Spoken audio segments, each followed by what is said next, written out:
लोग बोलेंगे ओम या देवी सर्वभूतेषु सद्गुरुदयारूपेण संस्थिता नमस्तस्यै नमस्तस्यै नमस्तस्यै नमो नमः। या देवी सर्वभूतेषु सद्गुरुकृपारूपेण संस्थिता नमस्तस्यै नमस्तस्यै नमस्तस्यै नमो नमः। ओम। आज के ध्यान योग शिविर में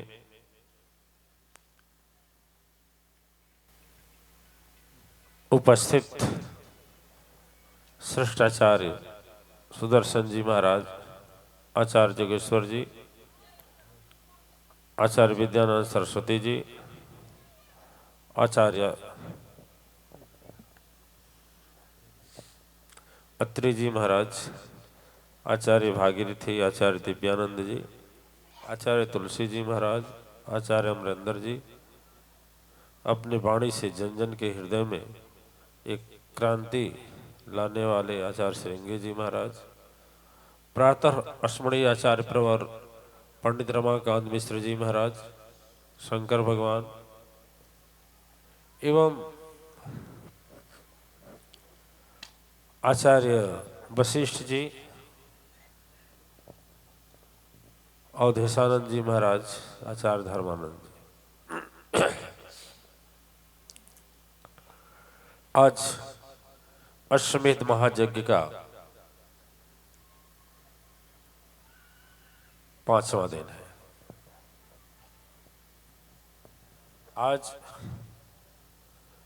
कुछ प्रांत के लोग हम लोगों के बीच में से चले गए हैं। संसारिक मोह माया है, संसार भी देखना है।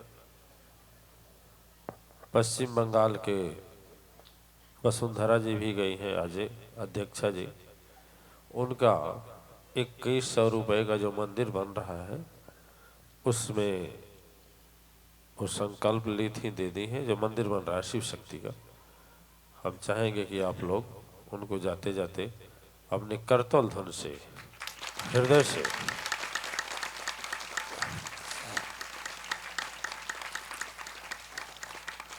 ओम।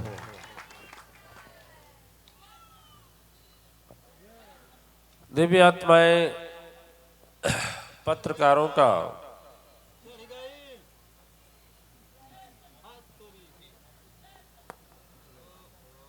दिव्य आत्माएं पत्रकार लोगों का एक थोड़ा निर्देश था, कुछ लोगों का, कि इस अश्वमेध महायज्ञ के शंख ध्वनि का एक चित्रण और मतलब वीडियो लेंगे। टीवी चैनल वाले भी लोग लेंगे और प्रिंट मीडिया और इलेक्ट्रॉनिक मीडिया दोनों वाले। तो जितने लोगों के पास शंख है, जब प्रवचन समाप्त हो जाएगा, ठीक है ना, तब तक सभी लोग शंख वाले गेट पर चलेंगे। गेट जहाँ हम लोग बैठे हुए हैं, मेन सत्संग जो नदी के तट पर बना हुआ है सामने, सभी लोग अपने अपने शंख को लेकर आ जाएंगे। पीठाधीश्वर लोग भी अपना कार्य किसी को देकर के, हवन देकर के चले आएंगे। एक लाइन से खड़े हो जाएंगे, ठीक है। प्रह देवी एक और, देवता एक और, दाहिनी ओर देवियां, बाईं ओर देवता खड़े हो जाएंगे। गेट के सामने जहाँ पहाड़ बना हुआ है, ठीक है। यदि आपकी इच्छा होगी हमको तो शंख ही हमारी नहीं है, नहीं हम भी ले लेते, हम भी बजा देते। हमसे नहीं बजेगा, नहीं बजेगा, है नहीं बजा पाए ना। चल हमारे संती अखिलेश बजेगा नहीं आई तो। ओ दोनों हाथ उठा देना, ठीक बा गुरु जी हम बजाई। हाय चलो सब भजन पटाई रहते नहीं से बजवा दिया जा। हाय बोलिए साचे दरबार। तो इस शंख ध्वनि का कार्यक्रम टीवी वाले भी जब सत्संग शुरू होने लगेगा तो उसके पहले शायद हो सकता है चला में होता है ना एक आध सेकेंड का। तो कुछ मात्र शक्ति बोल रही थी शंख के लिए, तो हम जाएंगे तो याद दिलाएंगे तो हम ला देंगे, ठीक है। और नवरात्रि में आपका प्रयोग में आ जाएगा। तो यहाँ से समाप्त होने के बाद में हम सभी लोग गेट पर जाकर खड़े हो जाएंगे। पहले शंख ध्वनि वाले आगे होंगे, या तो सबसे आगे होंगे पीछे वो लोग, ठीक है ना। और एक शंख होगी, उसके बाद ये लोग अपना कर लेंगे जो इन लोगों को करना है, कैमरा अच्छा वीडियो, यही ना महाराज जी, यही नहीं बोल रहे थे।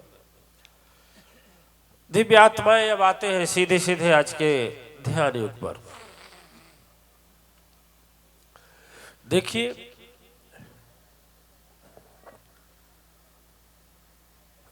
हमें याद आ रहा है, देश तो नहीं याद आ रहा है, लेकिन कोई एक विद्वान आदमी था। अब पूरी बात सुन करके आप जान सकते हैं कोई विद्वान था कि पढ़ा लिखा मूर्ख था। श्रृंगी महाराज कहते हैं कि एक मूर्ख होता है, एक पढ़ा लिखा मूर्ख होता है। तो इस मूर्ख से तो खतरा उतना नहीं होता है, लेकिन पढ़े लिखे मूर्खों से अधिक खतरा होता है ना। अच्छा पढ़े लिखे मूर्ख देखें कि नहीं देखे हैं? अरे ऐसे है ना, आप सुने हैं आईएएस रैंक आईपीएस रैंक के अधिकारी अपना आत्महत्या कर ले रहे हैं, तो उनको मूर्ख नहीं मानेंगे तो क्या मानेंगे? मानेंगे कि नहीं मानेंगे? आप यदि यह सुनने में आ जाए कोई आईएएस और आईपीएस है और अपना आत्महत्या कर लिया, तो क्या मानेंगे? मूर्ख मानेंगे कि नहीं? क्यों? पढ़ा लिखा बेकार है कि नहीं उसका? इसी के लिए जिसको ये भी ज्ञान नहीं है कि हाँ मानव जन्म अनमोल है और इसकी हत्या करने का, अपनी आत्म का हत्या करने का मुझे अधिकार नहीं है, और ऐसा कर रहे हैं तो जघन्य अपराध कर रहे हैं, इतना भी ज्ञान। उसी तरह का एक विद्वान था, हम सत्संग से निकले थे और बाहर टहल रहे थे और कुछ सोच रहे थे। जैसे सोच क्या रहे थे, आज के विषय में सोच रहे थे, जैसे कल क्या होना है तो सोचते हैं। तो आप भी सोचते होंगे, लेकिन आपकी सोच में और मेरे सोच में अंतर होगी। क्यों? आपकी सोच होगी अपने परिवार की, अपने बाल बच्चे का, अपने जीवन साथी का, लेकिन हमारा सोच होगा तो किसका होगा? सबसे ज्यादा तो जो भटक रहे हैं, तड़प रहे हैं, तड़प रहे हैं ना। एक महाराज जी कहते थे कि मनुष्य सत्य धर्म नहीं किया तो वो मनुष्य नहीं रहा, वो पशुए बनकर जन्मा और पशुए बनकर मर गया, ठीक है। तो विद्वान जब हम बाहर निकले तो विद्वान मेरे सामने आए, कहे कि मैं प्रवचन आपका 5 दिन से सुन रहा हूं, लेकिन मेरे पास इतना समय नहीं है कि मैं समय दूं, हमको एक शब्द में उत्तर चाहिए। न तर्क, न शास्त्र, न श्लोक, न व्याख्या, न तो उसके ऊपर दुनिया भर का दृष्टांत, कुछ नहीं चाहिए। आप हमें एक शब्द में बताइए कि 5 दिन मैं सुना हूं, 5 दिन में केवल आपने सदगुरु की महिमा बताई है, लेकिन मैं आपसे यह जानना चाहता हूं कि सदगुरु न बनाऊं तो क्या हमारा बिगड़ जाएगा? अब बना लूंगा तो क्या हमारा बन जाएगा? स्वर्ग की बात मत करिएगा, मृत लोग स्वर्ग लोक मुक्ति की मोक्ष की बात नहीं करिएगा कि पता नहीं झूठा भी हो सकता है। हमें ज्वलंत और जीवंत बात बताइएगा। आप जैसे बाबाओं की जैसा दुनिया भर का पोथा मत दीजिएगा कि कहानी कहें तो दृष्टांत कहें तो श्लोक कहें तो बाइबल में लिखा है, कुरान में लिखा है, तो शास्त्र में लिखा है, तो वेद में लिखा है। हम कुछ नहीं जानते। हमें जीवन से अनुभव चाहिए कि यदि हम गुरु नहीं बनाते हैं, हम नहीं बनाते हैं, तो हमारा क्या बिगड़ेगा? हम क्या हो जाएंगे? और बना लेंगे तो क्या हम बन जाएंगे? ठीक है, आप लोग बताएंगे कि हम बताएं इसका उत्तर? आप बताएंगे। पढ़ा लिखा व्यक्ति था, समझदार था, सचमुच अच्छा। हमारे विद्यानंद सरस्वती जैसा पीएचडी वो भी किया रहा होगा, ठीक है। लेकिन वो कहा कि मैं न वेद मानता हूं, न शास्त्र मानता हूं, न पुराण मानता हूं, न गीता मानता हूं, कुछ नहीं मानता। आप जीवन से ज्वलंत उदाहरण दीजिए और बिना तर्क के, बिना लाग लपेट के, बिना श्लोक गायन भजन वादन के हमें यह बताइए कि गुरु न बनाऊं तो क्या होगा हमारा, और बना लूं तो क्या बन जाएगा। हमने कहा ठीक है, 2 शब्द में पूछे हैं, 2 शब्द में बता रहे हैं, शायद आपसे भी कोई पूछे। हमने कहा ये बताओ, पहले गुरु नहीं बनाओगे वो बताएं कि गुरु बना लोगे वो बताएं? पर नहीं बनाओगे उसको बता दे कि बनाओगे उसको बता दे। बोला चलेगा, कुछ भी चलेगा। हमने कहा देख,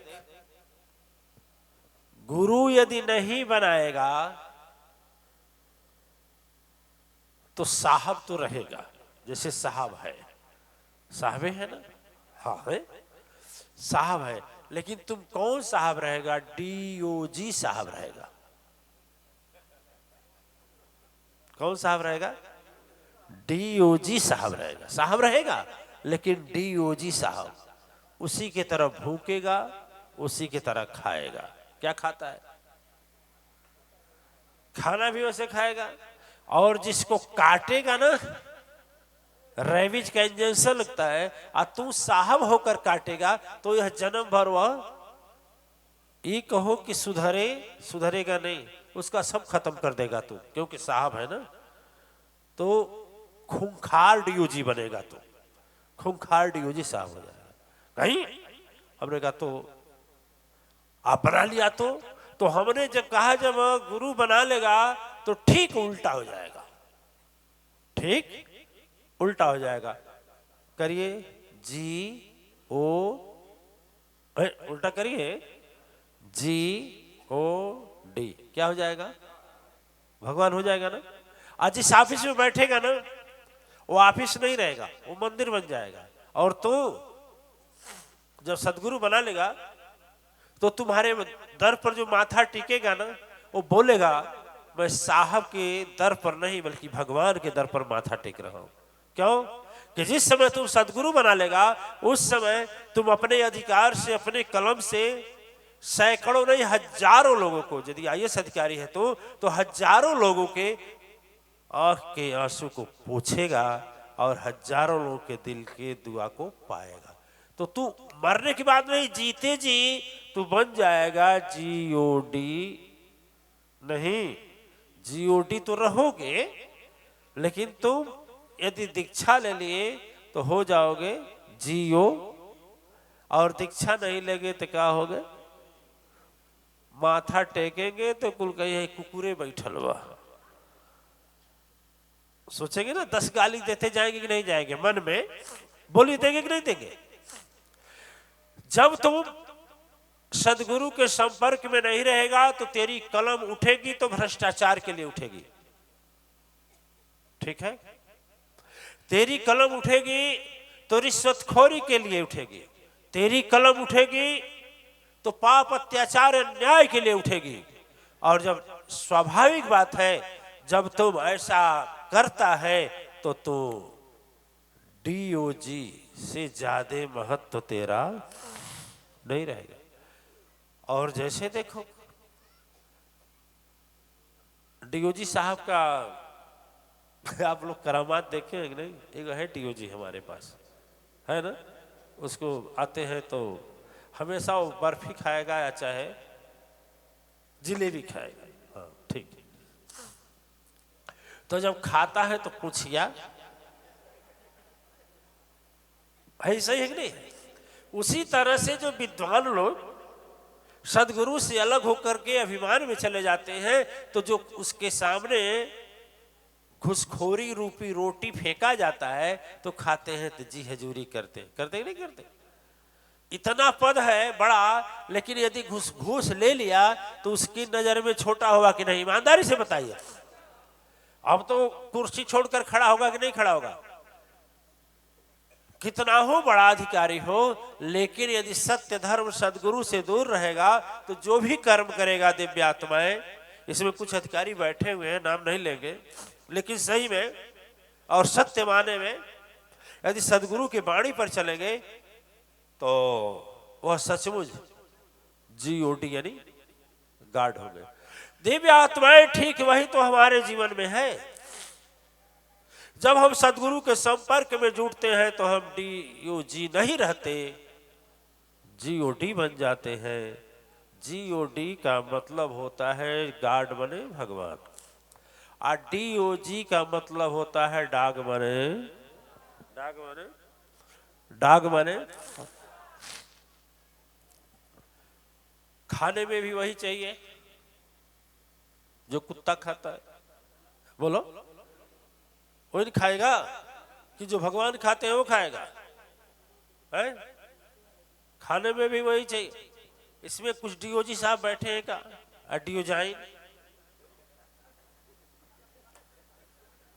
डीओजाइन ही बनाती है ना? आहा है असमधी आइल वाला ना है।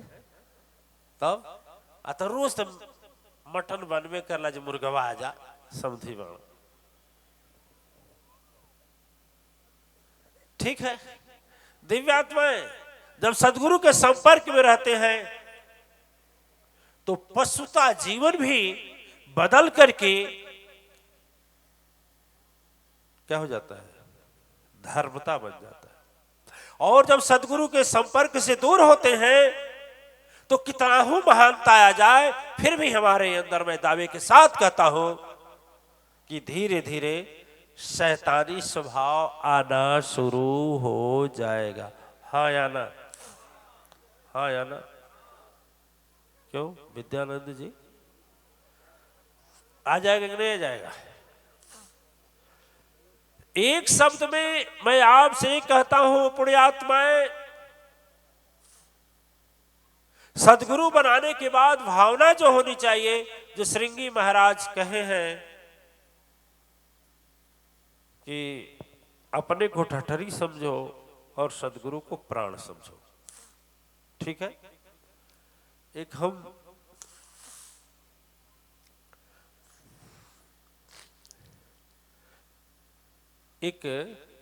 हम तीनों लोग भजन गाते थे। तीनों लोगों का मतलब समझ गए? प्रजापति समझी, पुरेंद्र जी महाराज और हम। पूरा जब हम लोगों का क्लास चल करके पूरा हो गया, 5 वर्ष की पूरी अवधि हो गई गुरुकुल आश्रम में, तो हम तीनों लोग एक भजन 5 साल के अनुभव का एक भजन लिखे, तीनों लोग मिलकर। वो हम कभी कभी आपके साथ गाते। ठीक है? ठीक है। यदि इजाजत और इच्छा हो तो कहे नहीं आगे बढ़े, लेकिन 10 कई हजारों बार तो गाया हो तो लोग बोले भाई तो हम जानते रहे। हम तीनों लोग मिलकर के 5 वर्ष के तपस्या के अनुभव का एक भजन लिखे और हम लोग सोचे कि यही 2 है, तीसरा कुछ नहीं है, यही 2 है। और 2 के अलावा जब तीसरा सोचने लगा तो वहीं से उसके नरक सा जीवन जीने की योजना बन गई। बस टाइम बम बन गया, समय से विस्फोट होना है दिव्यात्माएं। कहावत नहीं है, शास्त्रों में आता है कि रावण जब ऋषियों के खून से, ऋषियों से टैक्स लिया ना खून का, तो जब खून लेकर के वो घड़ा भर गया तो दूत जब ले गए लंका में, तो कहे महाराज क्या होगा, ये तो भर गया। कहा कि ले जा करके रख दो, देखेंगे हम ना, महल में देखेंगे कि मैं एक राजा ऐसा था कि ऋषियों से खून लिया, ऋषियों से टैक्स लिया, ले जाकर दरबार में रख दो। आज जब ही कहा दरबार में रख दो तो धरती माता से बर्दाश्त नहीं हुआ, आकाश तत्व से एक वचन निकला। आप जानते हैं कि हम बताएं? जानते हैं आप? छोड़ दें। एक आकाश तत्व से वचन निकला, रे पापी अपराधी सुन लो, रे पापी अपराधी सुन लो, महापाप कुंभ भरने वाला है और जहां यह रखा जाएगा वहां पर अकाल पड़ने वाला है। वर्षा होगी नहीं, सुनो ध्यान से, जहां यह रखा जाएगा ना जाने कितने वर्षों तक इस धरा पर इंद्र का एक बूंद भी नहीं आएगा। रावण बोला, हाय अब क्या करें? आप सुने हैं इसको? रावण बोला अब क्या करें? रावण कहा ठीक है सोचने दो, मैं कहता हूं विद्या यदि हो जाए दिव्य आत्माएं, लेकिन सदगुरु नहीं है ना, तो हम दावे के साथ कहते हैं उसका हम दुरुपयोग करेंगे, सदुपयोग नहीं करेंगे। रावण के पास 10 विद्या की जानकारी थी, इसी कारण उसको 10 कंधर कहा जाता था। 10 विद्या की जानकारी रखने वाला वह रावण एक सदगुरु न होने के कारण अपने अक्ल का उपयोग नहीं कर पाया। न तो वरदान मांगा तब कर पाया, और नहीं तो अब विपत्ति आने वाली है तब कर पाया।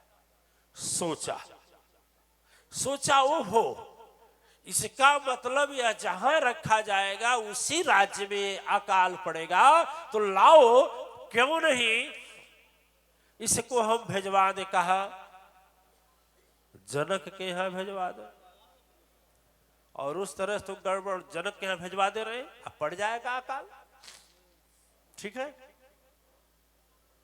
जब बोला जनक के यहां भेजवा देंगे, अब देखिए यहां पर सोचने वाली बात है, हमारे पास शक्ति प्रभुता यदि अधिक है और अपने पाप की सजा हमको पाना है, तो लोग सोचते हैं लाओ कोई उपाय लगाओ, गलती हम किए हैं दोषी दूसरे को लगा दे। बोलिए, यह रावण की बुद्धि है दिव्य आत्माएं। नमक तेज हुआ किससे?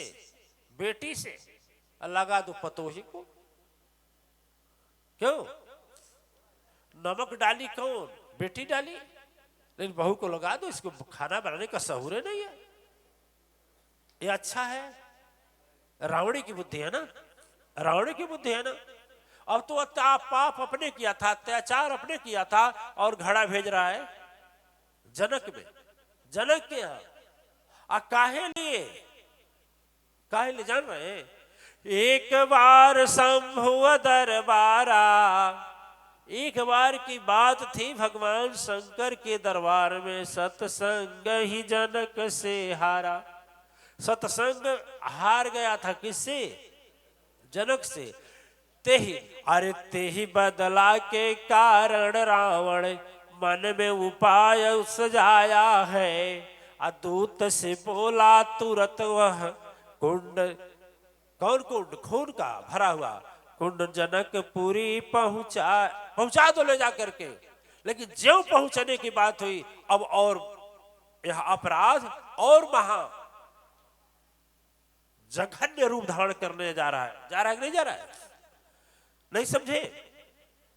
अरे भाई, तुम हार गए हो तो इसका मतलब ये थोड़ा है कि जाकर के किसी को दोष दो। तो कहा जाता है कि 100 पाप से बाघ भी नहीं जीता है ना।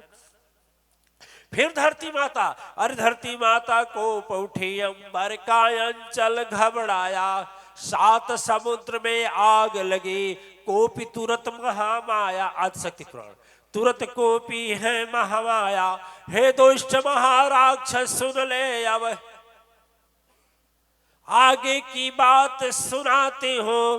अधर्म अन्यायी अत्याचारी इसका परिणाम बताती हूं। जिस दिन फूटेगा यह घड़ा उस दिन अंत हो जाएगा। अरे जलेगी लंका सोने की और तेरा सर्वनाश। बोले साचे दरबार की। दिव्यात्माएं आकाशवाणी हुई कि सुनो दशकंधर, एक सज्जन व्यक्ति से दिव्य आत्माएं। एक बार की बात थी, हम अपने गुरुजी से कहे, अपने गुरुजी से कहे कि किसी का दुख नाम नहीं लेंगे क्योंकि वही बैठे हैं। गुरुजी से कहे कि मां इतना इनके उपकार के लिए मैं कर रहा हूं कि बेचारा का संकट कट जाए, नहीं हटता है। आज भी मैं आप लोगों के लिए कहता हूं। हमारे सदगुरु जी एक बात बताई, बोली देखो राम, यह तुम्हारे ऊपर इतना शंका करता है, तुम्हारा इतना निंदा करता है, तुम्हारा इतना चुगली करता है, इतना तेरा नख से लेके सिख तक बुराई खोजता है, तो गुरु का ही बुराई खोजेगा तो उससे कल्याण कभी होगा? अरे शीशा है, शीशा भी यदि धूल भट जाए तो क्या दिखाई देगा चेहरा है? यह लाइट हमको लग रहा है, इस लाइट के ऊपर यदि कोई, इस बल्ब के ऊपर कोई पत्थर या टीना रख दिया जाए, टीने का इतना बड़ा, तो क्या प्रकाश मेरे ऊपर आएगा? योग्यता होते ही नहीं। वो इसीलिए हमारे गुरुजी बोले कि राम क्या उसका दुख कटेगा? तुम काटना चाहते हो लेकिन वही नहीं काटना चाहता। तुम्हारे सामने खूब बोलेगा अरे गुरुजी की जय हो, गुरुजी की जय हो, खूब गाना गाएगा। और देखो इसका हृदय क्या बोल रहा है। यही कारण है।